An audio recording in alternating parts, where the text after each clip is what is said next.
का झाला नाही आणि मुद्रामध्ये मोठ्या प्रमाणावर एनपीए का झालं याचा स्टडी आपल्याला कुठेही दिसत नाही. जेवढ्या स्कीम्स आणल्या स्टँडअप सिटअप ज्या स्कीम्स आणल्या त्याची चर्चा नाही आहे, त्याच्यात काही इम्प्रुव्हमेंट नाही. मेक इन इंडियाच्या नावावर केवळ असेंबल इन इंडिया आणि सेल आउटसाइड एवढंच आहे. असेंबल इन इंडिया झालेला आहे आणि अजूनही चायना सोबतचा आपला ट्रेड जो आहे तो निगेटिव्ह का जातोय, इथूनच दिसतोय की आपली मॅन्युफॅक्चरिंग लो आहे. आपलं प्रायव्हेट कन्झम्पशन म्हणजे लोकांची खरेदी क्षमता जी आहे ती कमी झालेली आहे. त्यामुळे लोकांचा वापर कमी झालेला आहे कारण लोकांकडे पैसे नाही. मग लोकांकडे पैसे जनरेट करण्याची काही स्कीम केलेली आहे का? हां, 2 गोष्टी मात्र राहुल गांधींनी जे सांगितलं होतं ते घेतलं. एक अप्रेंटिसशिपची घेतली, पण 1 करोडवर ते थांबवलेलं आहे. अप्रेंटिसशिप म्हणजे जे डिप्लोमा जे इंजिनियर्स जे हे लोक झालेले आहेत या सर्वांना कंपन्यांमध्ये 1 वर्षासाठी जोडून त्यांना 8,500 रुपये महिना असा 1 लाख रुपयापर्यंत आम्ही देणार होतो. यांनी 5,000 दिला आणि 1 करोडपर्यंतच सांगितलं. देशाची लोकसंख्या 25 वयाच्या आतमधली ही 52% जास्त आहे. आणि मी तुम्हाला पुन्हा सांगतो, या देशामध्ये गरिबी वाढणार आहे. या बजेटमध्ये पुन्हा कास्ट सेन्ससला डॉज देण्यात आलेला आहे. जनगणनेसाठी आणि जातीय जनगणनेसाठी याच्यामध्ये पैशाची तरतूद केलेली नाही आहे. त्यामुळे 2011 नंतर जनगणना झाली नाही. या फूड सिक्युरिटीच्या आणि मनरेगाच्या ब्रॅकेटच्या बाहेर 10 ते 12 करोड लोकसंख्या जी आहे ती आहे. तिला कुठलंही कव्हर नाही, तिला कुठलाही सपोर्ट नाही आहे.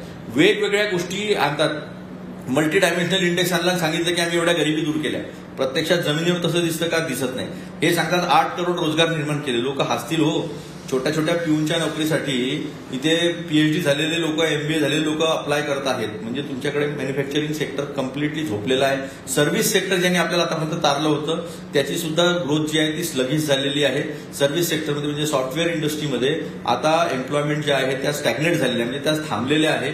नवीन लोकांना जॉब मिळत नाही आहे. अशा परिस्थितीमध्ये एक ड्रॅस्टिकली चेंज करणारं बजेट जे आहे ते बजेट अपेक्षित होतं. जसं 91 सारखं किंवा 2012 साली पी चिदंबरम साहेबांनी दिलं होतं तशासारखं एखादं बजेट नवीन दिशा दाखवणारं आपल्याला हवं होतं. आता यांनी पल्सेस, तेलबिया, डाळबियाच्या संदर्भामध्ये यांनी घोषणा केली. ह्या घोषणा कंटिन्यू त्यांच्या चालूच आहे. 2016 देशाच्या पंतप्रधानांनी नरेंद्र मोदींनी शेतकऱ्यांना आवाहन केलं होतं की तूर डाळीचं उत्पन्न तुम्ही 2 दुपटीनं आपल्याला वाढवण्याची गरज आहे. 5 पटीनं वाढलं. पण काय झालं? युपीएच्या काळामध्ये 119% आणि 147% एमएसपी जो आहे तो तांदळावरचा आणि गव्हावरचा दिला होता. आम्ही बाकी 22 वेगवेगळ्या पिकांना 140 ते 160% एमएसपी दिला होता.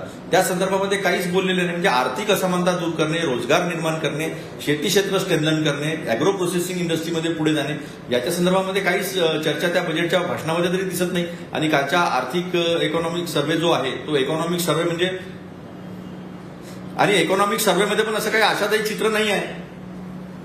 चला काढून एकंदरीतच विरोधक खुश नाहीयेत आजच्या या अर्थसंकल्पावर असं म्हणावं लागेल.